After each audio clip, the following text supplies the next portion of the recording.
Hey, just back from the grocery store, and you know all those plastic bags that we're trying to avoid using because they take up our landfill, but yet the grocery store wants us to buy their shopping bags for $3 or $4? Pfft. Hey girls, don't do it. Make your own shopping bag out of an old, cute little t-shirt. Ha! Isn't this the most fabulous idea you have ever seen? Okay, so you know we all have these little t-shirts. They get stretched out or stained or whatever. We end up giving them away or throwing them away. Don't do that. You can make your own shopping bag, and that's what we did here. Here's how you do it. So adorable. So I'm going to set this one aside. And what you can do, if you already have old tees, use those, or you can go to Goodwill or something like that and pick one up. And that's what we did here. And I can see why this one was sent to Goodwill, because the hem came out of the bottom. But that's okay, because we're not going to see it anyway. We're going to stencil our design right on top of the tee. Okay, so you're not familiar with stenciling? Well, if you are, then you know that a stencil looks something like this. It's a clear piece of a plastic that's pre-cut that allows you to stencil or daub the paint over a design. That's one way of doing it. Another way of doing it is making your own stencil. And how do you do that? Well, here's what we've done. I went to the website, and what you do is you can log on and enter freestencils.com, or you could Google or Yahoo or whatever through a search engine, find different stencils that are absolutely free and make your own. But keep this in mind when you choose a stencil. This stencil right here, it's pretty detailed. You know, there's lots of cutting out and, you know, come on, this is supposed to be fun, not work. If you choose a stencil something like this, a little bit easier to do, works a lot better. So you know what? We chose this little bicycle stencil right here. Now what you do is once you get your stencil, you can lay it out on a piece of clear contact paper, draw out your stencil, and then cut it out and use the contact paper as your pattern. Could you do that? Absolutely. Will it take a lot of time? Perhaps. That's only if you want this most amazing stencil that you just can't find and you have to have. I, on the other hand, am going to use a stencil that I already have. And it's perfect because look at this. It's got food on it. I'm going to use the little carrot right here, and I'm just going to make a design going right across my t-shirt here in this white piece. Now here's what I've done. I've taken some spray adhesive, okay, and I sprayed the back of the stencil. That prevents the stencil from moving around, and you can actually reposition it and use it a couple times. Okay, then what you want to do is put something in between where you're going to paint and the back of your t-shirt, because if you don't, the paint will absorb through and you'll end up with a mess on the other side of your bag, and you don't want that. So let's do this. There's actually, this is a bra shelf in here, so I got to make sure I move that up. We're going to have extra support for our shopping bag. Okay, so I laid the stencil here. Now what do? There's a couple different options here. First of all, you want to use some fabric paint. And you could use acrylic paint if you wanted to. The thing with using fabric paint is that it's a little bit softer and it's more pliable, but you're not wearing this, so it doesn't really matter. Or, this is kind of cool, this is a new product, it's called Simply Spray, and it's an aerosol fabric paint. Lots of options, okay? Now, the thing with that, with an aerosol, is that you have to tape off different designs that you don't want to have sprayed. So, that's cool. That's fine. That works. And it's really pretty, by the way. But I'm going to do the fabric paint because I'm going to do a couple different colors. I'm going to do orange for my carrot and a little green for the leaf. Then, when it comes to brushes, you have lots of choices. A stencil brush looks like this. Oh, I got to get a paper towel because I've already made a mess.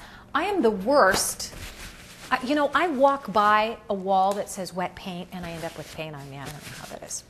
Okay, so a stencil brush looks like this. It's flat across the top. And it comes, look at all these different sizes. Okay, this is a nice little one right here.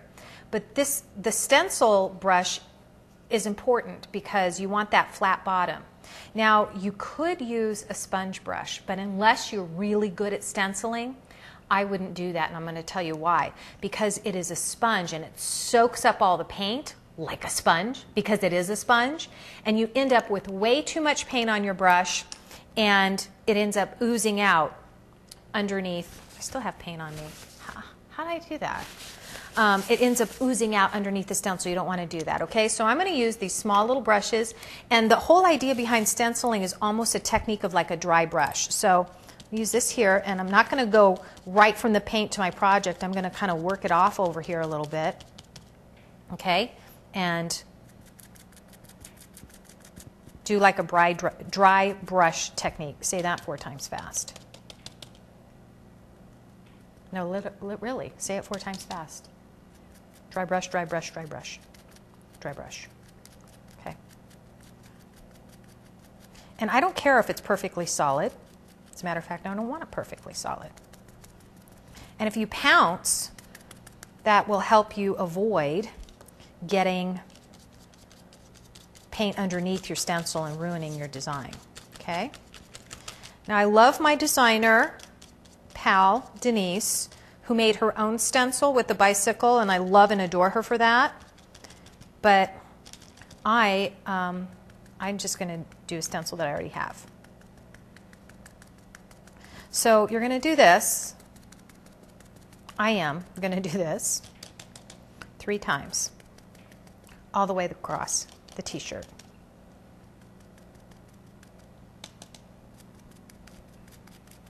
And it's always kind of a neat trick to go from the side of the stencil in. That gives you a nice crisp edge.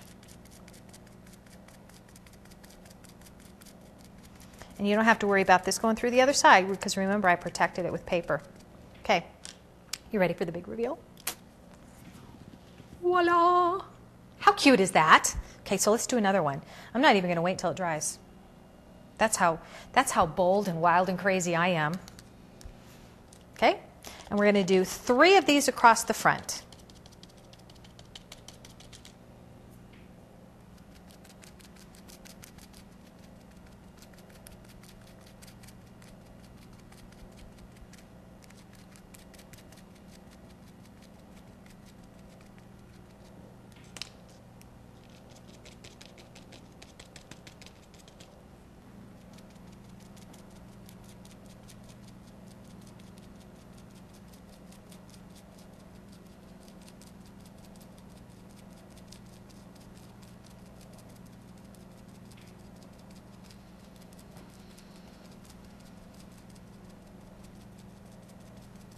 Okay, ready?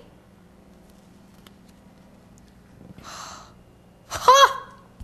Oh, so cute! Love this, love it. Okay, you know what I forgot to do? Move my paper along. Oh well, good thing. Didn't go through the other side. Whew. Okay, so now what you're gonna do is let this dry. Turn your t-shirt. I can't do it yet because it's wet. Turn your t-shirt inside out. I'll show you on this bag here. And just, let me show you. Do a double stitch, or you can use some stitch witchery, who my friend Jason here, our photographer, has so boldly pointed out. And look, you want to do a double stitch because you want to make sure that the bottom of your bag is nice and strong. Okay? So there you go. You stitch that up twice, just like that. And then turn your bag inside it out. And voila. You have the cutest little shopping bag ever. And everybody at the store, this one has a built-in bra shelf, so it's double reinforced. But everybody at the grocery store is going to be, oh my gosh, where did you get those? And you'll say, I made them out of my old t-shirts. How cute is that? Okay, all of the instructions are right over there, so there you go. Go save the earth, everybody.